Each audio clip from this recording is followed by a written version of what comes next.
Assalamualaikum warahmatullahi wabarakatuh. Saya Yuni Marcella, Prodi Manajemen Pendidikan Islam, nomor induk mahasiswa 2021065, akan mempresentasikan artikel mata kuliah Ilmu Kalam dengan judul Konsep Kekhalifahan, aplikasinya dalam aspek-aspek kehidupan.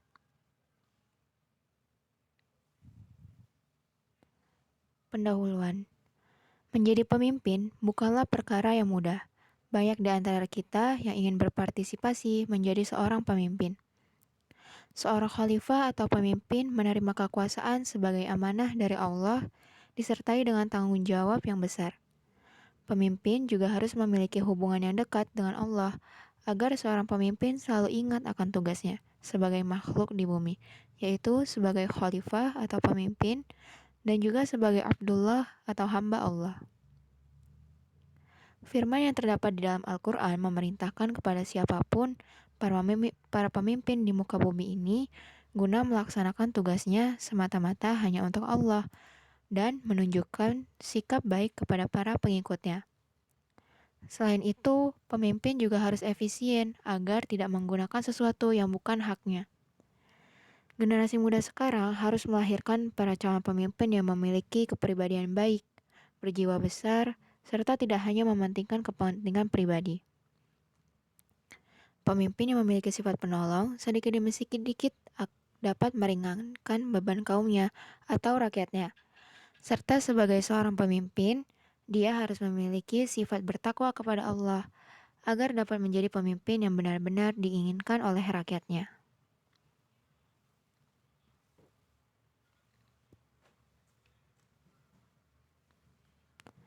Khalifah yang memiliki arti yaitu pengganti atau wakil Allah untuk melaksanakan undang-undangnya di muka bumi, sekaligus melanjutkan kepemimpinan Rasulullah Shallallahu Alaihi Wasallam. Khalifah dalam arti khusus yaitu kepala negara setelah Rasulullah atau pengganti Rasulullah sebagai kepala negara, tetapi tidak menggantikan kedudukannya sebagai nabi. Susunan pemerintahan yang diatur harus menurut ajaran Islam, di mana aspek-aspek yang berkenaan dengan pemerintahan seluruhnya berlandaskan pada ajaran agama Islam.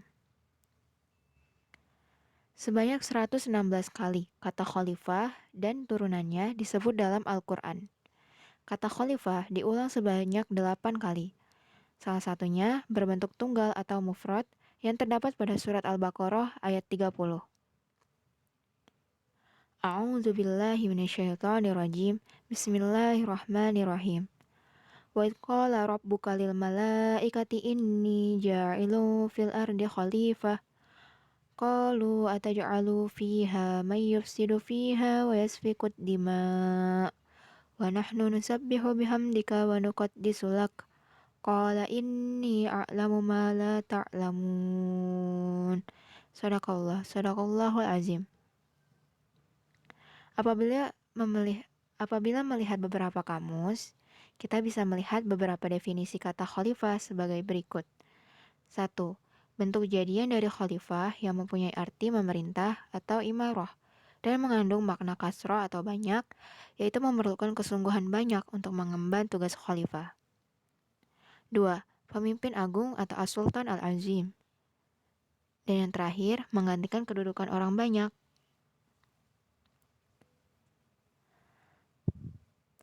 Ibnu Abbas mendefinisikan khalifah dalam surat Al-Baqarah ayat 30 sebagai pengganti golongan jin.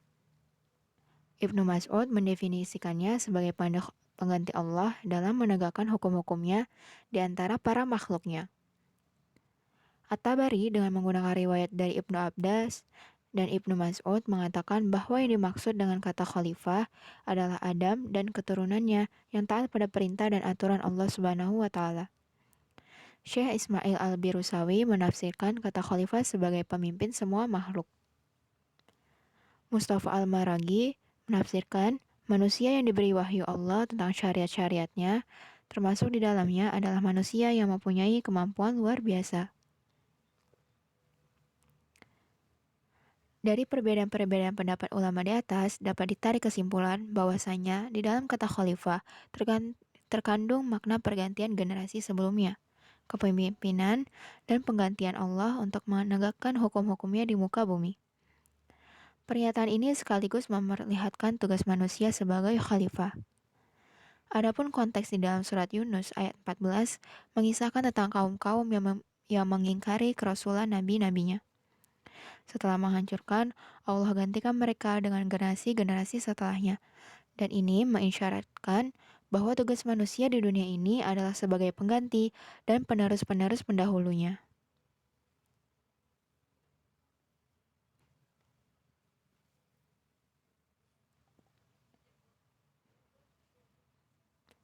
Sebagai pengganti generasi sebelumnya, manusia diharapkan mampu mengubah dan mengoreksi tradisi dan kebiasaan generasi sebelumnya, meskipun diterima secara estafet, kemudian agar diganti dengan ajaran-ajaran Allah. Makna kepemimpinan yang diambil dari kata khalifah diperlihatkan di dalam beberapa ayat Al-Quran yang makna rangkaian ayat-ayat tersebut beserta ayat sebelum atau sesudahnya berkenaan dengan penciptaan langit, bumi, dan isinya.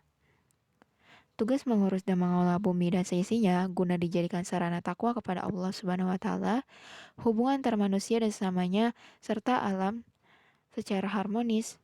Kekhalifahan juga memiliki makna bimbingan agar setiap makhluk mencapai tujuan penciptaannya. Apa dan siapa yang dipimpin sebenarnya sangat bergantung pada potensi dan kesempatan yang dimilikinya. Nabi Shallallahu Alaihi Wasallam bersabda, setiap kalian adalah pemimpin yang akan diminta pertanggungjawabannya atas apa yang dipimpinnya itu. Islam mewajibkan adanya satu kepemimpinan dalam satu komunitas atau golongan sosial.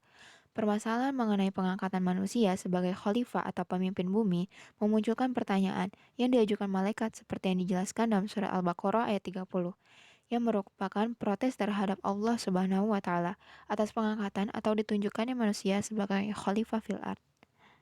Sedangkan dijelaskan juga bahwasanya Allah Subhanahu wa taala lebih mengetahui tujuan dari apa-apa yang Ia kehendaki. Maka dari itu, penunjukan ini tidak semata-mata sebagai pengangkatan, akan tetapi Allah sudah menyiapkan bekal kepada siapa-siapa yang ditunjukkannya sebagai khalifah, yakni berupa wahyu, akal, dan potensi-potensi atau karomah darinya. Di dalam kalimat Allama Adama al-Asma' dengan nama-nama yang diberikan kepada Adam, mengandung arti bahwa Allah telah membekali manusia suatu potensi yang bisa menalar dan menangkap seluruh realitas atau kejadian yang ada di bumi. Allah telah mengamanatkan agar manusia melaksanakan seluruh program Allah yang ditunjukkan dalam bentuk syariah. Ketika manusia menjalankan tugasnya sebagai khalifah, maka lakukan semata-mata karena ibadah kepada Allah untuk mencari keridoannya. Menyuruh kepada kebaikan dan mencegah adanya kemungkaran juga tugas penting seorang khalifah yang secara otomatis menjadi tugas seluruh manusia. Kesimpulan, sebagai khalifah, manusia diberikan amanah atau tanggung jawab untuk mengelola apa saja yang ada di muka bumi ini, terutama untuk mensejahterakan umat manusia. Sebagai hamba, manusia hanyalah makhluk biasa. Tetapi sebagai khalifah Allah, manusia memiliki fungsi yang sangat amat besar dalam menegakkan serta mengatur aturan kehidupan di muka bumi. Dalam konsep dalam konsep kekhalifahan, pengaplikasian dalam aspek-aspek kehidupan, manusia dituntut untuk mengubah dan mengoreksi tradisi dan adat kebiasaan generasi sebelumnya agar menjadi pemimpin yang adil dan bijaksana.